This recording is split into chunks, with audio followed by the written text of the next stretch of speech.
What was it like being that inaugural champion with Rising? It was awesome, I think.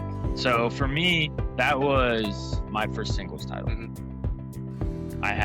Me and Eagle were able to maintain the tag titles for a while as USA AAPW, but I felt like Eagle really guided me through that. Okay. So being able to have a title of my own, it was like kind of that test for me. It was that proving moment, and that gave me a lot of confidence. The other side of things too was my goal is to be the top champion of the show or a company, but that was kind of like being the top champion of the show, because it was the top championship of the Rising show. Obviously, in the grand scheme of AAPW, the Rising title is kind of on that mid-card level.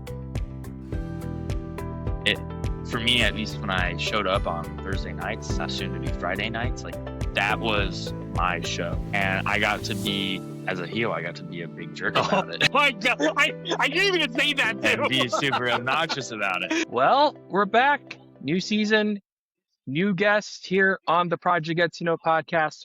My name is Emmanuel. We've seen each other like when I ring announced a couple of years ago, and I got to see like all of you guys, like Karaoke, Lincoln Fury. But we have someone here I've been meaning to talk to for a while. We have Duke Fairfax.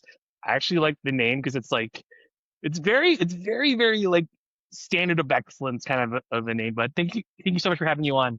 Thanks for having me. Yeah, no, that's one thing I like the name. I feel like it definitely tells you exactly who I'm coming in as right away.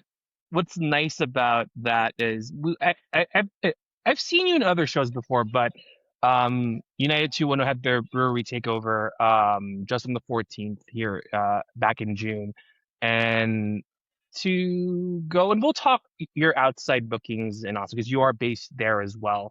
What was that like being in a different backyard outside of Austin? Oh no, it was awesome. I really enjoyed San Antonio. I like the crowd there. You know, one of the things that I've learned like going outside of Austin is every crowd's a little bit different. You know, and San Antonio, that was a really good experience. I'm really enjoying so far working with United 210. Everyone there is awesome. I like Breakaway Brewery as a venue as well. Can be a little hot. That's what it was. That's one of the things that I was thinking about a lot when we went out last time. Was just, man, it's hot. Just, middle of the day, outside on that parking lot. But it was good though. I ran photos there. I'm not joking here. So I wore a tank top, not knowing that I ran photos like I usually do during that show. And I got home right around like 10 o'clock, took off my shirt. Shoot, it's short line. I didn't even notice. I was like, thanks. No, but to have Stash, which is nice too. I looked at some of the stories over that show, and you posted a story, and then Stash immediately had a reply on your debut. Having that someone of stature here in Texas, and knowing that Stash has been here for quite a while, and to have his nod and seal of approval of being in that show, like did it really elevate you to do more, to be better now that you have that standard of seeing someone of that stature be in that show? Yeah, absolutely. I mean, working with Stash and like getting to know him has been a really good experience. Him and I feel like we really get along. So it's really cool getting to work with a guy that's as legendary as he is. I feel like when I see Stash, that's a guy that I feel like I've recognized ever since I started training and entered the like kind of indie scene. And he's a very, not only is he a recognizable guy, but he's a recognizable name. And what he's done in San Antonio and the way he's tried to help grow and foster wrestling there is extremely admirable. And so he's been a very good influence in my career thus far. We only worked together on a couple of shows at this point, never in the ring or anything like that. But now that I'm working with United 210, I'm excited to kind of grow and develop that relationship some more. He's, it's exciting to. It's hard because I feel like with it being show business, it's going to work for some people, and what you put out is just not going to be other people's interests, right? It's not their exactly their thing. It's a variety show, Right? And so, I'm always like I kind of a flaw of mine is that I always want to just like get approval from everyone. And so getting to get approval from Stud Stash, a guy who has done what he's done in the industry and what I've been able to see him do at the main event level in Texas, just as I've been coming up. It's encouraging and kind of makes me. It's fun because there's a lot of parts in wrestling where it's like you're tired and you want to give up.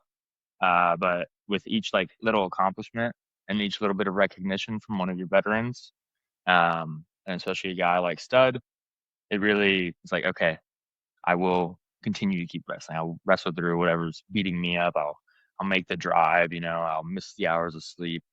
It makes those sacrifices a lot easier. What was the advice that you got from him? I mean, he hasn't given me a whole lot of advice so far. He's just told me to kind of like keep going. Oh, okay. Just keep doing exactly what I'm doing. I honestly like wasn't. I wasn't. I felt like there was more I could have done Okay. in my debut at United 210. And he was like, you know what, like just keep your head up. Like you knocked it out of the park. Like there's gonna be more for you. And he loves that at the end of the day, whether I feel like I have a good match or not, I always try and just make sure the crowd's involved in the match. And we tell a story.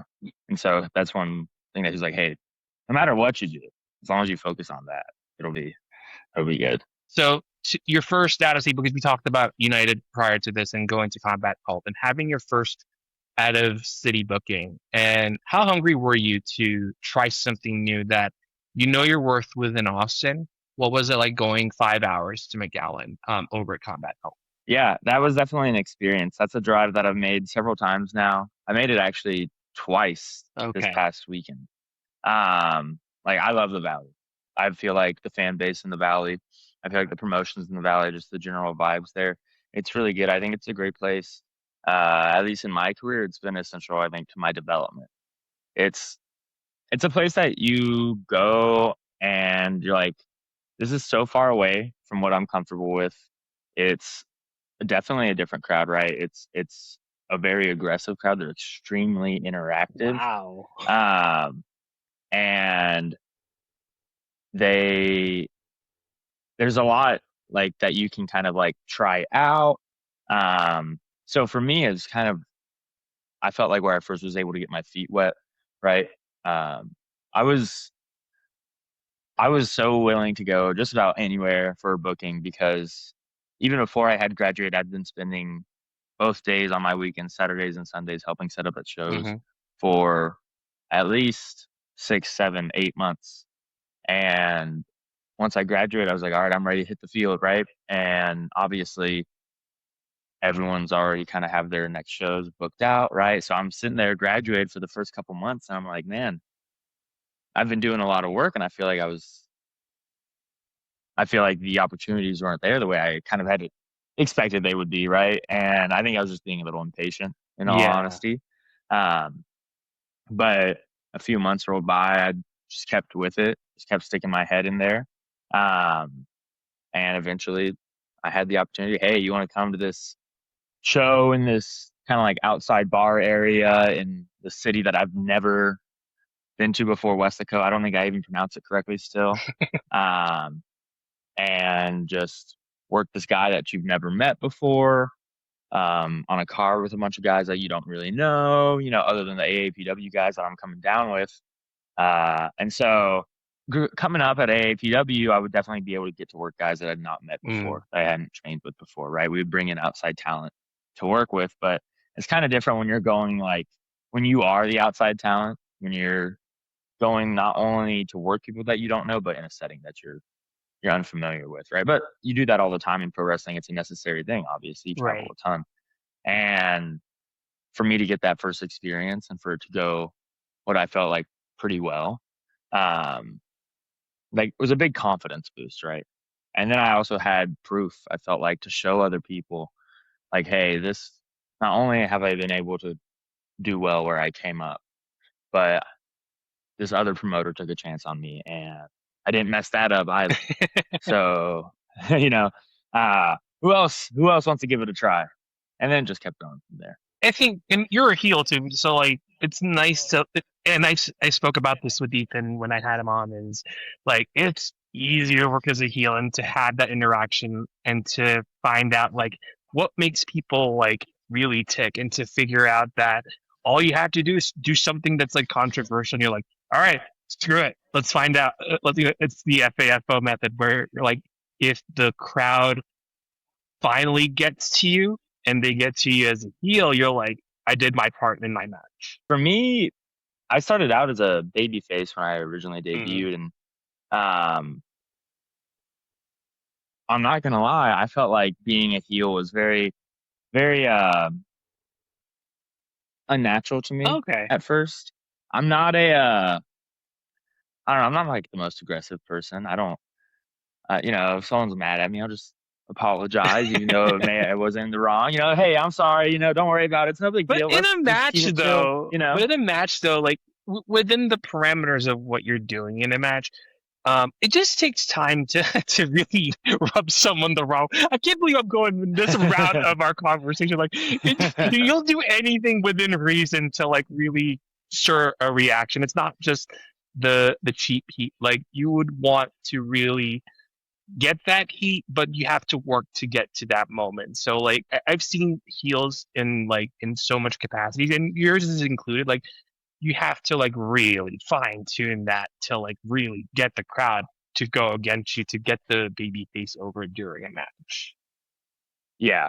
I think when I first debuted, I was definitely like a cheap heat merchant Mm, to a certain degree, where I was just very cartoonishly outlandish. Anything that the crowd said they liked, or like if they said they liked something, I didn't like it. hmm. If they said they disliked something, I all of a sudden was the biggest. And then all of a sudden, I find myself taking up and defending these causes against the crowd. That like, why am I like pro Pepto Bismol right Wait, now? Like, people, yeah, people would, because I would wear pink trunks, I would get Pepto Bismol chants, wow. and so I'm trying to like explain to the crowd that this is a very important pharmaceutical drug and invention. It's helped a lot of people. Nothing wrong with Pepto Bismol, and it's like, okay, that's That's like a weird that's a like weird way explaining a to go about joke. doing things, right? Um, but as I've gone on in my career, I'm trying to fine tune the believability and the staying on the straight line with Duke Fairfax, no matter what role I'm playing in a match. Always staying true to who I am, um, and still being able to still have those same reactions that I would get by being kind of that ridiculous, Right. but in a sense that still can convey a sports event, a serious competition. And it's just always trying to get 1% better. Yeah, So exactly. Because what I like about like your character too is, it's like it's very pompous and very pretentious. Like I like the one picture that's out there on social media with like with what your stuff was doing is like it's the old Tudor collar that was there and like Lord Farquaad suddenly came out of nowhere because looking through it I kind of came in out of context when the Farquaad bit came around and there were signs everywhere about Farquaad like where did that come from? yeah, so I'm not exactly sure who came up with that first. It was a genesis of some fan at AAPW. Mm, Um, Obviously, there was a period of my career where I was trying to draw influence from. I mean, I still do, from media other than professional right. wrestling, right?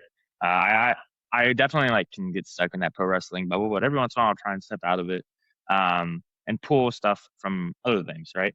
And for me, one thing I kind of almost studied for from a character perspective was like Disney villains, Okay. Oh, I can you know, see that. Okay, I can um, see that. you know, like particularly like the annoying prince, right? Right. Like I think immediately off the top of my head, the bad guy in the Beauty and the Beast. I can't even think of his Gaston. name right now. Yeah, Gaston, right?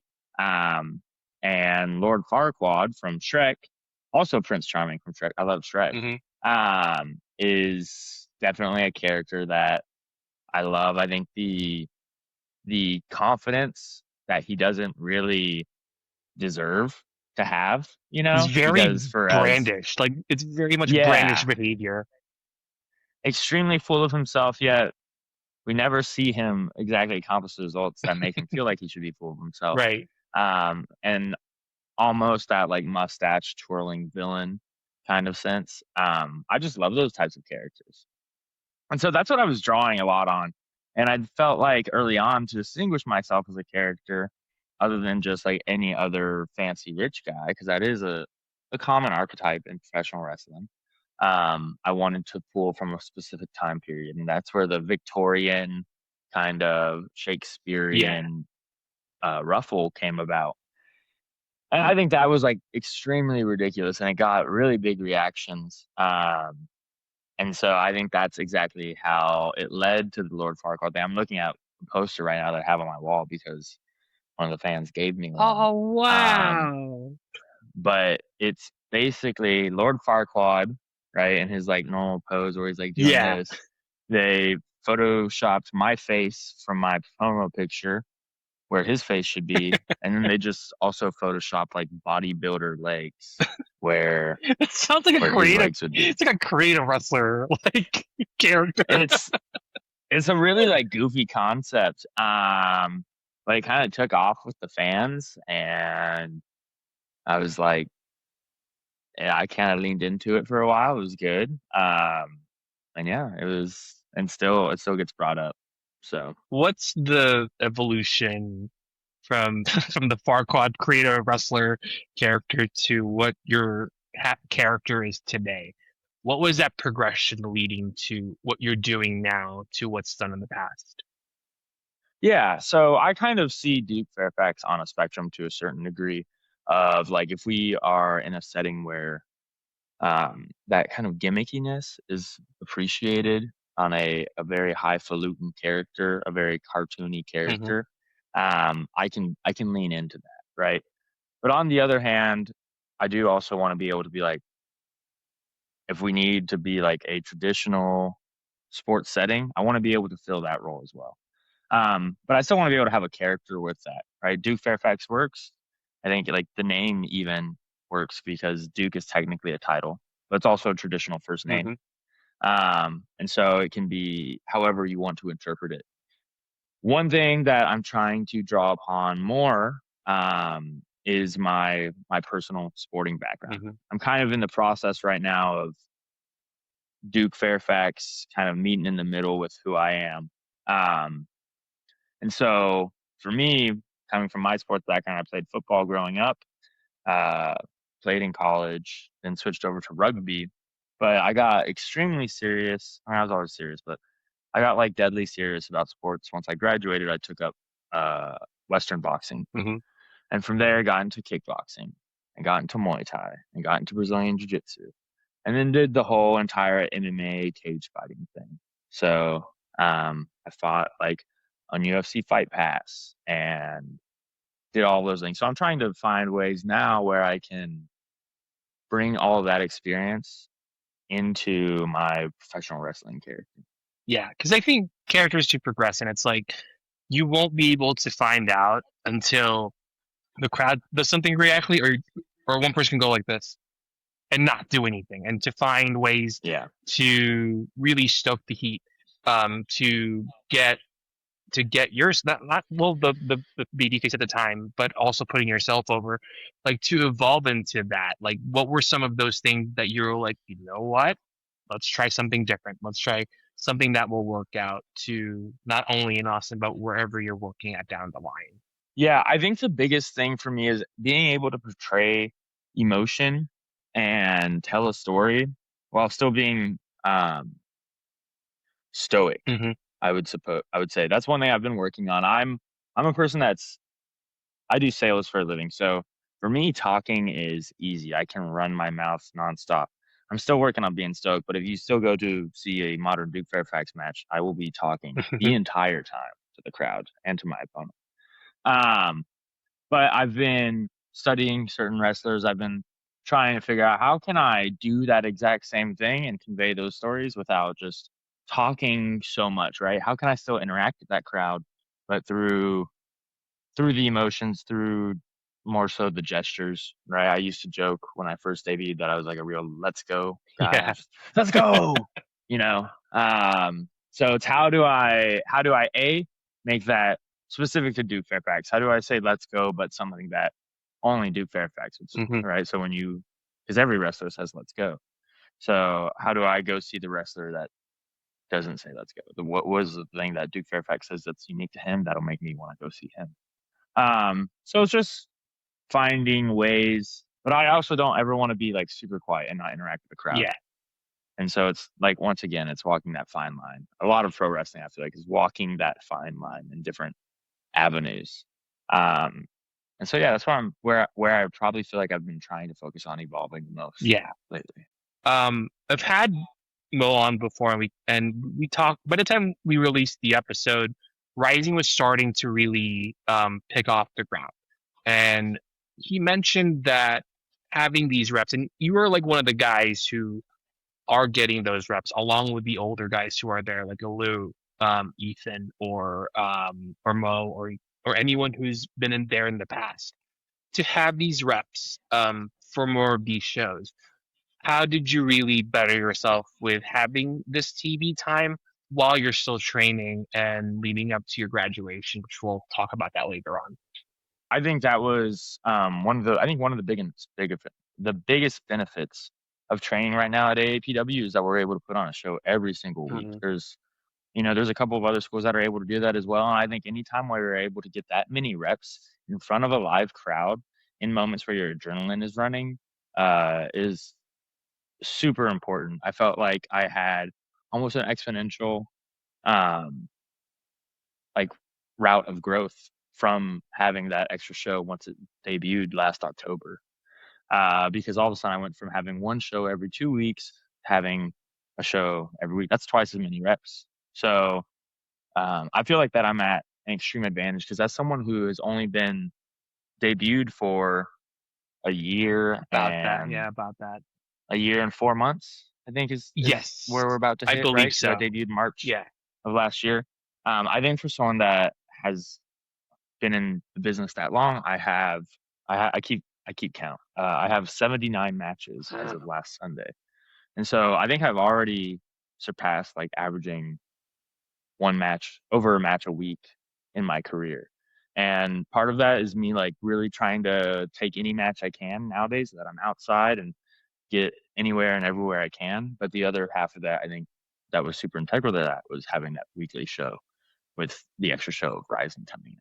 How is finding a dance partner kind of helped out in developing in what you're doing in your move set when those rising tapings kind of came about? Getting all that experience kind of helped me figure out like what I can do with different body types, I would say, Hmm. right? Because coming into AAPW, when we only had Heat Wave, you're only getting one show a week, but that also means, hey, if we're telling a story, maybe it's over the course of a month and a half, you're And really you're only being working with held the off same at that person. point. Yeah, you're only working one person for a month and a half. So not only are you just getting less reps, you're getting less exposure to different body types, different types of characters that you have to work. Even if you're in a feud in AAPW Heatwave, you still have Rising to maybe have your kind of side Hmm. quests. Um, and so even if I am working giants in AAPW Heatwave all the time, maybe I'm getting the younger guy that is going to be thinner, leaner, more aerial to work in Rising. And so I get to see both sides of the spectrum. The other thing, too, that I think Rising has been teaching me a lot as far as working with other people is as I've gone from one of the young guys in the AAPW system to, I don't want to say like one of the vets You're because more I'm far from experienced, that. not necessarily like Vinny. But in the grand scheme of like a school system, yeah, have been consistent for over a year when there's always bringing in new talent. And so AAPW Rising has allowed me to go from where I was always like the inexperienced guy in the match, following and taking the suggestions that he waved. Rising allowed me to kind of be in the captain's chair. Hmm. Hey, you're working with this young guy now, bring him into the business. And so um, I think getting that experience and getting to see matches and match structure from both sides really helped elevate my knowledge of trying to put together the best story. And like the experience that you've had, and I've had guests on before who are in APW to have this graduation match and run us through that experience of going through those 60 minutes or whatever the time that's allotted to go really hone in your craft and to get that paper saying, hey, I'm a professional wrestler. Yeah, it's a brutal about 60 minutes. We run a gauntlet with everyone at the school, Hmm. basically. And they've got about, somewhere around a minute and a half to 2 minutes to basically blow themselves up on you. And you have to survive that like 30 plus times.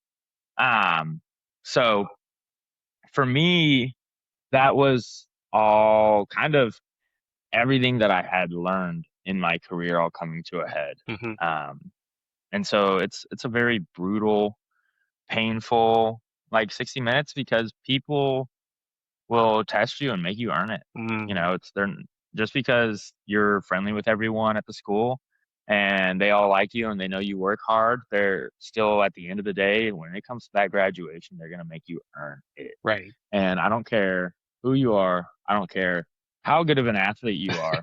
Wrestling 30 plus people trying to sprint through a match over and over and over and over again, back to back, especially in Texas in a warehouse, Yeah. um, is brutal. It's brutal, and there's nothing that you can really do to prepare for it. So when that gas tank hits empty halfway through, right? And you still got another 30 minutes left and you're running on fumes, you have to for me that was digging deep into everything that I had been taught, all the sacrifices that I had made thus far. Like, am I really going to let 30 minutes of 60 minutes in total of just misery uh stop me from professional wrestling? Because if I am, maybe this isn't the thing for me, and that's okay, you know. But at that moment, being able to get through that, it was like, okay, I've survived this. I do know that I want to do this, you know. And now it's also something for me to draw on now. It's like at the time when I was going through those 60 minutes, it was drawing on the past year and a couple of months. Like, I've gone through all of this. Do I want to quit now?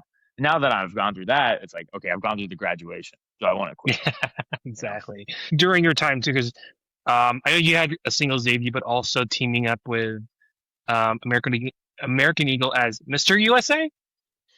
Correct. Yes, cool. That was a shot in the dark. Anyways, but working as a tag team and the person behind American Eagle and to work as a tag team partner and to like really get in sync into tag team wrestling because every wrestler will have to train to be a tag team wrestler. And how did you guys really sync as to start and then you really build yourself up on being that tag partner over time? Yeah. Man, I love American Eagle. I mean, Duke Fairfax hates American Eagle. I kicked him in the balls Yeah, and you did. I remember canned that. him. Um, but being able to start my career with him was an absolute pleasure. I would say we both have similar interests outside of professional Okay. wrestling. We both come from an MMA background. So that really helped us have something to bond over right off the bat. Hmm.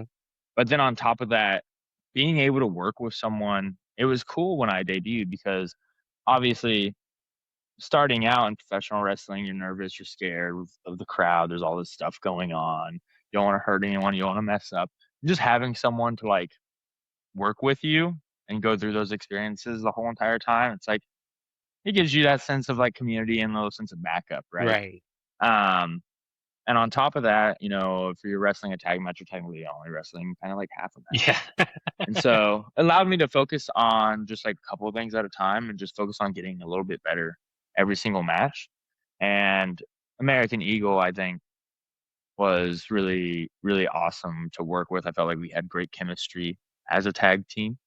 A lot of things just like flowed very naturally with us. And so um, I did enjoy working with him. I think it was a really good experience, and he taught me a ton starting out. Yeah, because So I think what's nice too is like, of course, tag teams will end one way or another, whether it's in good, well, in terms of the story. Sorry, it's not a shoot, so but it's more on how the story is progressing. And when the writing was on the wall, where you did have a mask as well, so we're gonna have to bring that up as well, where Right. towards the end of that feud and that that tag team, what was the name of that? I kind of forgot about the name. It was because it was an AAPW specific tag team, it's the US US AAPW. AEW. There it is. So that I forgot about my notes, but anyways, but knowing that the feud was ending and it's like the mask versus mask match happened, and like when that reveal, when that mask was off for you, and you're like, you know what, this is going to be a whole new character. This is going to be a whole new me. What was that like? Just shifting away from someone that you're working with in a tag team to going back into a singles wrestler. There was definitely like I really loved the way that our feud ended. I felt like we were able to tell a good story. I I felt like love we it. put on a Yeah. great final match, you know. Um, I'm not gonna lie, like going into singles wrestling and being a singles wrestler for the first time, it felt lonely, you know. I don't want to say it didn't feel as fun. Um, but it's like, okay, first of all, I've got to do all this work, right? And now that I've gotten comfortable and now I enjoy it, right? But I gotta do all this work and I don't have anyone to kind of like share the experiences with, right? When I get up after a big win, I don't have anyone to dap up and high five and throw on my shoulders, you know. It's just me getting with the fans, which is awesome. I've learned to come and love that as well. But starting out, I was like, man, first of all, I'm tired after every match.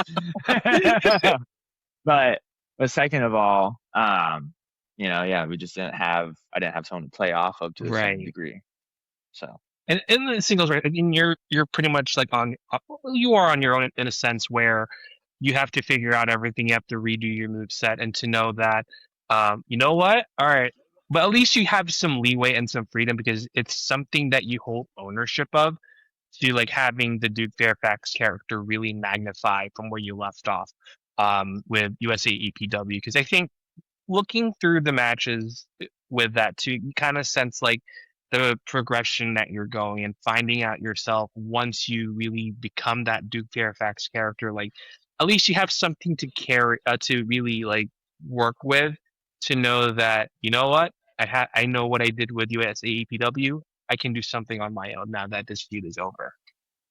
yeah, absolutely. I felt like by the time USA PW the tag team ended in the storyline, I felt like I had I had been 30 plus matches I think at that point, Right. and I felt comfortable in there.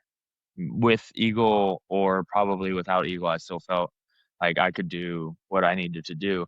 And I had gotten to the point with Mr. USA as a character that like what I wanted out of Mr. USA was to be this American action figure, Yeah. right? Just a guy that looks like an action figure and just is like America the character, Right. right? Um, but that also kind of put me in a box to a certain degree. Um, I felt like being America the character meant that I was just I don't know, I'm just the America guy. That's all I am, 4th of right? July, all I that felt stuff. like exactly all the time, right? And that's fun and it works. Um, but I kind of wanted to see what other kind of stories I could tell. And I felt like the moment I got that mask off, I got to be a little bit closer to being like a real person Right. and having more natural reactions to things. And that would allow me to have latitude and evolve as a character over time. So that, taking off that mask, and yeah, I was lonely entering singles wrestling. Hmm. But now that I had grown more comfortable there, I'd had that experience. Now I was able to do more with my face, expressions wise, Yeah. but also just be able to kind of evolve more realistically. I was wondering about that too. When you donned the mask as Mr. USA, like, did that nerves, did that really help a little bit? Because I think oftentimes when you have a mask on as a luchador or whatever character that you're doing, like, did that really help out? That, like, all right, no one's going to know my face. I'm behind the mask. Like, did that help in any way? I think one of the advantages that I have when it comes to being a professional wrestler is I'm like really shameless. Okay. So So it's backwards. having yeah, having my face on display honestly wasn't I think the thing that I appreciated or not having my face on display, like hiding myself, wasn't the thing that I appreciated about having the USA mask. Um, for me, I think when you walk out with the USA mask on and you go America, Right. you know there's a percentage of that crowd that's gonna cheer no matter what, right? So it gave me a something like to always fall back on, Hmm. right? When I was starting out, if I felt like something wasn't working, I would just go, oh crap, crap, Yeah. America, and everyone would be like, yeah, Just to cover yeah, that's why yourself. we're Just here. to cover yourself at That's that why point. we're here. Um, and I would almost say like taking that mask off was kind of like taking off the safety wheels in a certain degree, right? Wow. Okay. Is Duke Fairfax am I going to be able to stand on as a wrestler that's like, oh, well, we're not just going to cheer for this guy because he's the America guy, Mhm. you know? Are we gonna how I have to draw a little bit more of a genuine reaction? I did not see that because often I always see like luchadors and like I would have conversations with them often. I said, yeah, and, like it helps a lot but for you to have this backwards perspective where like it's literally a mask that's kind of like holding you back, but to have your mask off within that mask versus mask match and say, you know what, you have autonomy in what you're doing at that point. I think that I have like a face that I can use to tell a story in the sense that I feel like I have a really expressive face. Hmm. I feel like I can really open up my eyes when I need to. Um, and so I was excited to kind of get that mask off and be able to have that extra tool Yeah. added on. That and also just being able to breathe a little bit easier. I'm not gonna Yeah. lie. Trying to rest on a mat, that is hard. That is hard work. That thing gets soaked in sweat and you're like waterboarding yourself for half the match. Oh my god. Um, so I will say I breathe much easy. My nose doesn't work from boxing very well. Yeah. So I will say getting the mask off, that was like, oh, I can breathe. It's like So I'm a bit more healthier at that point. It's like I can't yeah. believe I can actually breathe at that point. Besides having your tag career, and we talked about Rising for a bit, but to be the inaugural Rising champion, and I've had people on before. Gigi Ray's one. I had London on, and I think it's just those two, and London kind of brought it up where she was the inaugural La Chingona champion, and it stuck with me whenever I ask inaugural champions now that she's mentioned it to have this first title, and you can't take that back. What was it like being that inaugural champion with Rising? It was awesome, I think. So for me, that was my first singles title. Hmm. Um, I had me and Eagle were able to maintain the tag titles for a while as USA APW, but I felt like Eagle really guided me through that. Okay. So being able to have a title of my own, it was once again it was like kind of that test for me. It was that proving moment, and that gave me a lot of confidence. The other side of things too was my goal is to be the top champion of a show Hmm. or a company, but that was kind of like being the top champion of a show Yeah. because it was the top championship of the Rising show. Obviously, in the grand scheme of AAPW, the Rising title is kind of on that mid card level. Hmm. Um, but for me, at least when I showed up on Thursday nights, soon to be Friday nights, like that was my show. Hmm. Um, and I got to be, as a heel, I got to be a big jerk about Oh my god! I it can't even say that and be super obnoxious about it. too.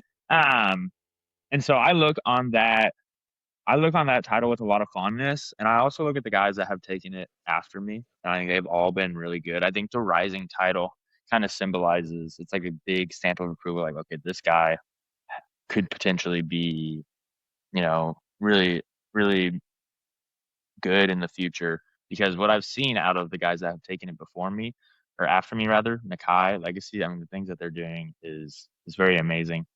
And so yeah, it's fun to be kind of that first footnote, and like I feel like because of that, I'll always kind of have my name in the annals of the AAPW history as the first ever Rising title Yeah, champion. because it's nice to see inaugural champ because setting that bar high, and it's like, did you think that the standard that you really imprinted within the Rising title.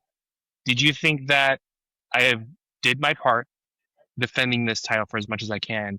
Like, did you really set the bar for everyone else to say, okay, I have to really be at that level, maybe even above that? Yeah, I hope so. I had a pretty short reign as the AAPW Rising Champion. Honestly, it was only I think it was like about 70 Yeah, days. around that. So it was only like a few shows, and I think the way that I started the championship by winning the title in that inaugural tournament, Hmm. um, and then kind of the matches that I had as I was kind of losing my grip on that title to Nakai, Hmm. because we put on a couple of kind of crazy bangers to send off that title and as he took it from me. Um, and so I felt like that was kind of setting the standard, not only, I wouldn't say setting the standard for like me or anything, but just kind of setting the expectations of the Rising Belt Right, in general right. was just that whoever, like, if you have the Rising Belt, like, you're going to be, that's why you want to come on Thursday night because you know that guy with the Rising Belt is going to like be putting it all on the line that Thursday night and he's probably going to be doing some crazy stuff. Because I felt like when we sent off that belt and Nakai took it from me, uh, I felt like we did some crazy stuff to each And other. and pretty much it's like you are one of the faces. It's not necessarily like just the Americas or the social media or the wrestling champion. Like you are like the pedestal for everyone to follow through because there is something that you can do to really elevate the rising champion to whoever is handing with the Kai in this case. It's like, okay, I have big shoes to fill. I'm gonna have to really be at that level and to really push that even more over time when that belt is handed over to him. Yeah. It's I feel like I'm always kind of like chasing the dragon Hmm. with professional wrestling because there's always like a next level to get to. I felt like when I first got that belt, the rising belt is like, okay, now there's this pressure to consistently perform at like a high singles championship main event level on your own show on Thursday Yeah. nights. Um, but now I'm finding myself in the AAPW Heatwave main event picture, and the ante is just up even higher, Right. because now I got to do that in the exact same thing at a higher level in front of more people. Um, and I'm always kind of looking forward to just always kind of trying to improve, Hmm. because it kind of seems everywhere I go, it's the stakes are higher. Yeah. And how is Pops and the coaches with Law and with Warsaw, like how much of their wisdom and knowledge and expertise, especially Pops. I mean, we already know here in Texas he's pretty much well known in that standard. Within those guys and the guys that you're working with within APW, how did that really improve and fine tune you? Whether it is through um, constant feedback, or if you're doing a good job, this is what you're doing. Like, how have those guys really improved with not only in within your career, but during your time as rising champion? Being able to be main event, it means you always get people paying attention to your matches and getting you Hmm. feedback. And I have to give a lot of kudos to the coaching staff over at AAPW because I wouldn't be the wrestler that I am today, kind of without their preaching and their general philosophy that they put on us. Pops is a fiery guy, can't deny it, Yeah. and he'll let you know if you're not perfect, right? And that standard of excellence, um, I feel like that's really impacted my career because now I go out there and I try and put on the most perfect match, and every single little detail matters. And then when I go back after the end of a match and the promoter tells me, hey, it's little things that you do that I really like. It's that philosophy that Pops, Warsaw, Law, and the rest of the coaches at AAPW have kind of instilled in me. I feel like that helps me with that. It's extremely fundamentalist focused. Like we can always experiment with the crazy stuff on our own time, right? But for us, having that fundamentals down Hmm. means that I can kind of go out there and just wrestle and like feel the moments, right? And I feel like it comes through to the crowd because I'm being extremely present in that moment. It's becoming so real to me because I'm not having to think about where I'm standing in the ring or things like that because he, by hook or by crook, he drilled that into me. Hmm. Um, and I feel like, I'm very thankful because I feel like the product that I put out now has been honed by the coaching staff at AAPW. And as the rising champion, it was, here's more mic time, here's more camera time, here's high stakes matches, here's feuds now. It's all those things. Like, now can you tell a story, not just in a match, but on a macro level?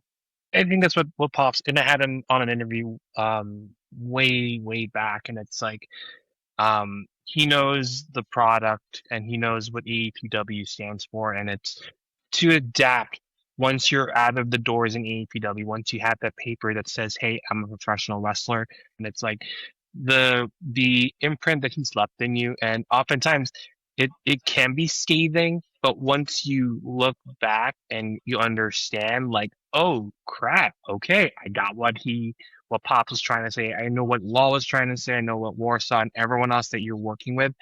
Like, you can take that experience that you have, you'll roll with it, and it's just adapting to different cities. But at least you have that foundation to say, okay, I know what to do as a wrestler.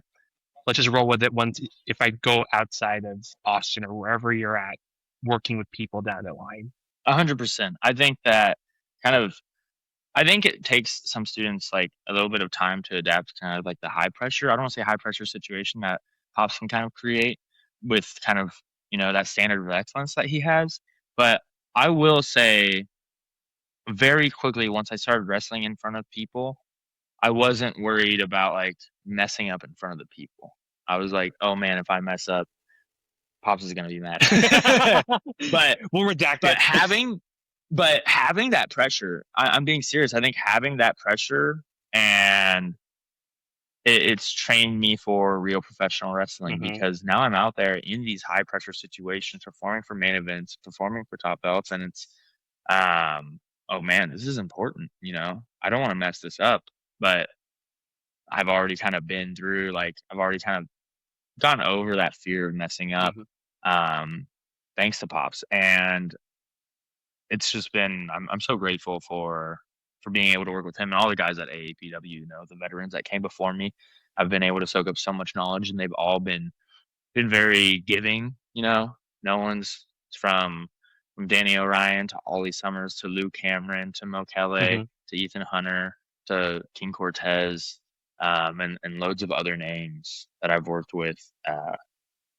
It Everyone has been willing to take the time to teach me things, give me ideas, and it's just been such a positive atmosphere for me to develop my career in, Right. and always having that feedback combined with, because I still train there as regularly as I can, always having that feedback, and then being able to mix it with the fact that I'm wrestling 3 or 4 times a week now regularly, Mhm. with that exposure, with that footage, and being able to go back and, hey, look, I just have all these reps now. Let's break them down. Let's fine tune that craft. I feel like it's my goal is to be able to do this for a living, and I want to be as good as possible as fast as possible, and like, not without taking any shortcuts, because it takes a lot of work, right? But I want to get as many reps as possible. I want to work as hard as I can on it. And AAPW has been a system that has allowed me to do that. And I'm very thankful for it. The year has been kind of, and we talked about this on in our DMs too, where going to Colorado, and by the time we release this, you'll be in Rocky Mountain Pro over in Colorado. We talked about this with going outside of Austin to McAllen to San Antonio, and everything in between. This is a different state, and is there similarities or differences in booking something that's outside of what you're doing? In this case, Texas, because Texas still has a variety of scenes, but it's similar in the sense that it is within the same state. What was that like being out of it? Yeah. So for me, the biggest, I would say, hurdle that I'm having to overcome right now, getting in preparation for this trip to Colorado, that I haven't really had to Hmm. overcome, even with my long trips down to the valley, for example, uh, is it's a lot more heavy on the logistics, I would say, Oh, when it absolutely. just comes to getting up there and getting down there. So, first of all, this is going to be my first trip where I'm staying at a place overnight. Even though the valley's a long trip, uh, every time I've gone there, I come back the same day. Hmm. get home super late, but I don't have to worry about finding a place to stay. Right. I don't have to worry about like meal prepping for an extended period of Yeah. time, right? So with this Colorado trip, it's okay. I'm going to be there for. We're driving up on the 8th. I'll be there 9th, 10th, 11th, Oh 12th, my, and we're driving you're back on the 13th. driving? Yeah, we're driving. Wow. So there's all of those kind of logistics that are going into it. Uh, and then the other thing that I'm really trying to focus on when it comes to Colorado is just making sure my presentation is as good as possible. Mm, From what I've seen watching Rocky Mountain Pro, their production is very high quality. okay. And so for me, it was essential that when I show up, my gear looks as good as possible, right?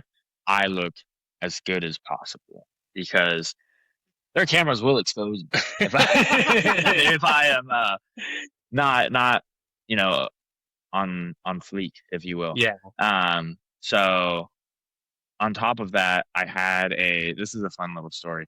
So about a month ago, I had a like emergency gear code red Hmm. situation where my gear had kind of someone did a favor for me and tried to wash my gear and it all kind of blended together when they washed it. Oh my. And so most of my gear was kind of like ruined.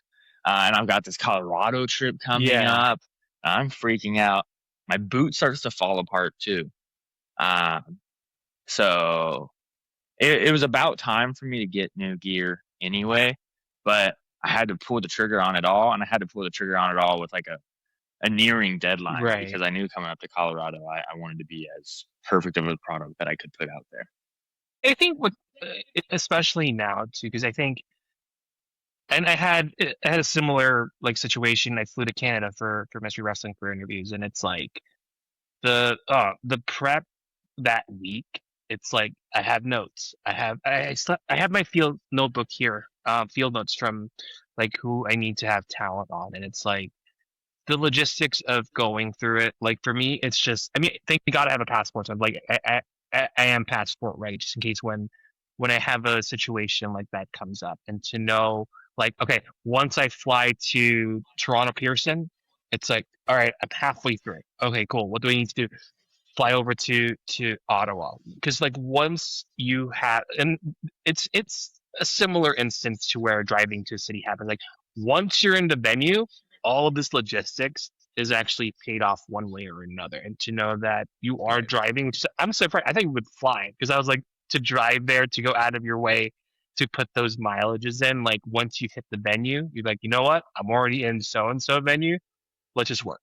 Yeah, I mean, I would say for me, the travel has been one of the biggest adjustments coming over from MMA to professional Hmm. wrestling because I felt like I was, used to working really hard in the gym, used to being beat up all the time, right, with my MMA career, performing in front of people to a certain degree in high stress situations.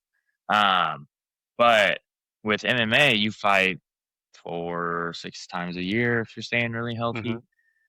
And otherwise, you're staying and training at the same place like twice a day, every day. Hmm. And for me, it's like the local gym, right? Um, so one of the biggest adjustments is how can I still be the top tier athlete that I am, be the top product that I am, look my best, and always like have the energy to show up and perform, but at the same time travel, be on the road with that crazy schedule that comes with professional wrestling. Hmm. I would say that's probably one of the things that I've been learning a lot lately is adjusting to that travel schedule. But, the bigger and bigger trips come as eventually I want to go international, Hmm. right? So I'm going to have to be able to get that experience. And the earlier and the more often I can, the better. What are you looking forward to? Because the year's still young. Well, halfway, half middle aged. Let's say that it's middle aged to realize that. But 2026, and you've done so many things here in Texas. Like, what are some of those milestones? And Colorado's probably the biggest one that you've done so far. What are you trying to really get this year the most that you can within your career? Yeah. So I have three kind of short term goals that I want to accomplish by the end of 2026. the first one is I want to become a top champion at a company. Right. I want to be able to become the face of a company. I want to be able to have that mantle. I want to be able to um, feel that a company trusts me enough that I can be that guy week in, week out, cut the promos, put on the Hmm. banger matches regularly, be the merchandising, be an asset to the business. I want to have the trust of a company and be able to show that off. So that would be goal number one by the end of 2026. Something I want to do. Um, I want to become kind of established in every single region of Texas, at least with, one or two companies, right? Probably will not get to El Paso by the end of 2026. Hmm. But other than that, I'm starting to get regularly booked in San Antonio. I feel like I've kind of made my presence known down in the valley. Um, I've been working lately with the Galvon School of Wrestling, so I'm working towards the coast. Hmm. Uh, I'm starting to be in Houston more often. And for me, kind of that final frontier when it comes to Texas is getting up north towards Dallas and towards that maybe Texarkana, East Texas area. Hmm. So for me, kind of getting a foothold there in Dallas, North Texas, East Texas, and then also being able to continue having myself established kind of in that Austin, San Antonio, Houston, South Texas area. I think that'll be good. El Paso's far away, so maybe Yeah, leave that I on get the it. burner for Yeah. a while. That might be a Yeah. Oh my 2027. God. I thought I flew by there Um, and I was like, what the heck is going on? so, but that would be goal number two. And then goal number three is to really kind of solidify myself as a wrestler that can go out of state. Right. I'm starting with Colorado, but I would like to have wrestled in 4 or 5 different like states or territories, I guess, by the end of the year. You know, I have some connections. I have a lot of family that lives in Ohio. So for me, making some connections and going out to Ohio could be something that could actually like I could also do some personal life stuff there. Hmm. That would be awesome because I don't really do much of that. Um, I had the pleasure in Waco at Lone Star WAW wrestling Hmm. Big John Dalton out of Memphis, Tennessee. Um, that's a connection that I've tried to keep up, and that's a place that I'm working towards right now. So getting out there, I'm passport ready. I've been wrestling more lucha libre. Hmm. I would love to end up in Mexico. You know, there's all these opportunities there. Puerto Rico. I've been working on my Spanish, trying to be able to appeal to as many people as possible. So um, lots of different opportunities. I'm just trying to capitalize on any connections that I make and get as far out as possible, expose myself to as many people and different crowds, so I can be exposed to them and they can follow me and be interested in the career of Duke Fairfax, but also so I can get those reps and those experiences of being in faraway places, working in different settings, working different types of crowds. Because I'm sure the moment I start going out of state, if I thought being in the Valley was a different crowd than Austin. I'm sure going out of state, any other places that I've never been before.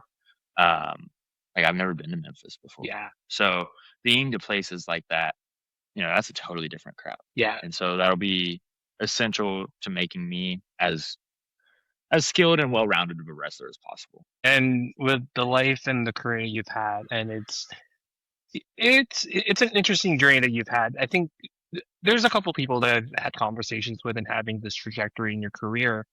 And if you hung out with an adolescent version of you, what would that younger Duke Fairfax feel like seeing the work that you're doing, not only in like, like in the shoot life, but also in your wrestling career?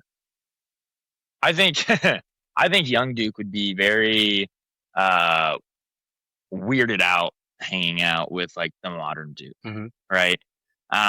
First of all, growing up, I was not a fan of professional wrestling at Really? all. Okay. I actually, Okay. I did not like professional wrestling. I did not respect it as a craft or a sport. Actually, I grew up in a UFC household. Okay. My dad, Understood. I was growing up during the Attitude Era, and my dad was kind of like conservative Protestant guy. He didn't love the message necessary that Attitude Era professional wrestling was kind of sending across, right? It wasn't necessarily good for kids. Um, And so it wasn't the most wholesome thing. And so my dad and I, we grew up watching UFC, and my dad was like, "We don't watch that. We don't watch that crap." Right. So I didn't get into professional wrestling until about 8 months before I started training. Um, Wow. That's interesting. yeah, Okay. yeah. So I never had watched it before. Then I watched the Royal Rumble in 2024, Okay. I think, and I was like, "Oh, this is kind of cool, actually." And then I just went down a rabbit hole and became obsessed immediately. Next thing I know, I'm listening to like the Ric Flair autobiography, and so I think that aspect, like that, I'm a professional wrestler. Is like, I think young Duke would be like, "What? What do you mean a professional It's just wrestler?" But I dumbfounded. just, yeah, just like shocked, like what even is that? But at the same time, I think the young Duke would see me and see that I'm like actually getting to live out my dream Okay. of being a professional athlete, you know, um, doing this not quite for a full time living yet, but like actually being able to start what kind of seems like a budding career in sports, um, kind of being like living life as like a cool action figure anime character, like being able to do that. Um, and I think also young me would be impressed by like the ferocity that I attack that mission. I really think that like everything I do in my life that's not just like trying to take care of my street job to pay my bills hmm is going towards professional wrestling. And I think that's cool. And Like there chasing that dream that hard. and there's purpose too, and that's what it is. Because Mhm. oftentimes, like finding that purpose, like granted, it's like 8 months into 8 months before training, that kind of blew my mind. But to know that if you were there with him at that same time, like what would be like the advice that you would give him? I would just say, like try everything out, Hmm right? Be open to everything because I like growing up was so locked in on American football Mm. and like there was nothing else. And once I found rugby, I was like, oh, this sport is obviously made for me. And then I found fighting and I was like, actually, I think I'm a really good fighter. And then I watched like even just sitting down and watching wrestling for the first time, it immediately clicked. I was like, oh, and I thought I was supposed to be an MMA fighter. Like this is because I was kind of at the point in my MMA career, I was kind of getting tired of like fighting people for real. It hmm was a stressful event. Um, but I was doing sales. I felt like I could run my mouth and I felt like I had charisma and showmanship. And just watching that, like first time watching, I was like, it was all the cogs immediately started turning. But if you asked me 10 years ago, hey Duke, would you be a professional wrestler? I'd be like, what the heck? Are you Why? crazy? Are you crazy? And so, yeah, just being open and patient, and just working hard as much as you can, kind of like your life depends on it, and you will see results from that. That's kind of how I felt. So, Yeah, it's fun. And like, and we always have like smaller, and this is a record now with what I'm doing with you guys. It's like having like the yeah, 5 minutes of like just in this case, like in so many Baracho shows, and you're just having this chat, and it's nice to have conversations like these because oftentimes like I never really got to know people if I do have like a longer conversation, and knowing that like the Duke Fairfax character is something that's evolving constantly, but seeing the work paying off, and now you're in Colorado, and by the time of this recording it'll be like a few weeks, and it's like finding these yeah, opportunities for you to really spread your wings out there. Texas will still be a place for you, and to go out of another state and wrestling there. It's nice to have these 5 minute conversations and blossom into something that's really big. So I really appreciate having you, talking to you over a video call about your career. yeah. Thank you. I appreciate it as well. There's always so much chaos in a professional wrestling setting, and so it's hard to have those meaningful conversations.